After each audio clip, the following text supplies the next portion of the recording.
सत्संग से सोधी आवे, नहीं जीव 84 में जावे। सत्संग से सोधी आवे, नहीं जीव 84 में जावे।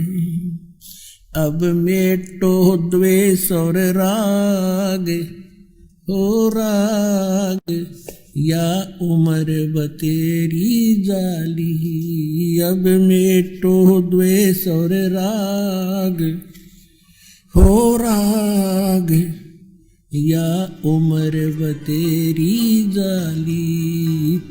आप इस सत्संग को छोड़कर अन्य सत्संग भी सुनते हो, उन सत्संगियों के व्यवहार भी देखते हो। नाम सत्संग का, कर्म सारे वही जो आम जन साधारण किया करता है। इसलिए समाज में कुरीतियां ना घट करके बढ़ती ही चली गई। ऐसे ही ये भ्रष्टाचार भी बढ़ता ही चला गया, दुराचार भी चरम सीमा पर पहुंच गया, अत्याचार, लूट खसोट, रिश्वतखोरी। तो क्या फायदा हुआ? इतने संत और भक्तों की गिनती नहीं और असर इतना भी नहीं किसी के। कारण क्या है कि वो संत नहीं, और संत के आदेश बिना विकार छूट नहीं सकते। संत का वचन में परमात्मा की दया होती है, उसके ही वचन से, उसकी सत्संग सुनने से प्रभाव बनता है। तो वो संत नहीं है, वो दिखे संत, क्योंकि ऊपर के दिखावे से या इस सत्संग वचन सुना देने से संत नहीं होता। संत के बहुत ही ज्यादा गहरे जो लक्षण होते हैं वो जन साधारण की पहुंच से दूर होते हैं।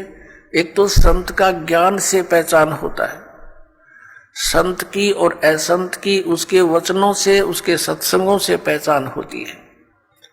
और सदग्रंथों में तो और भी बहुत सी पहचान बताई है कि उल्टे लटके हुए संसार रूपी वृक्ष को जो भिन्न भिन्न बता देगा, स वेदवित वो तत्वदर्शी संत है।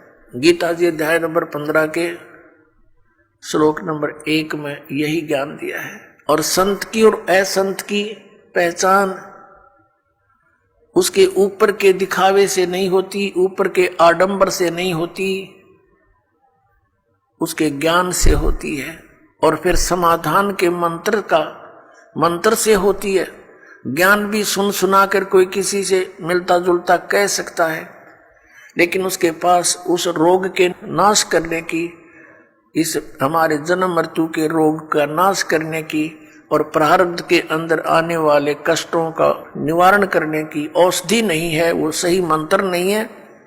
तो कितनी ही बातें बनाता रहे, वो संत नहीं है।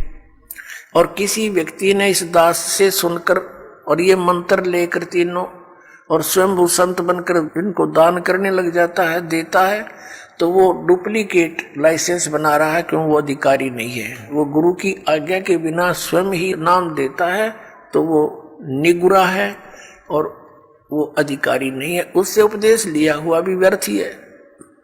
तो इन सब बातों से हमने सावधान रहना है।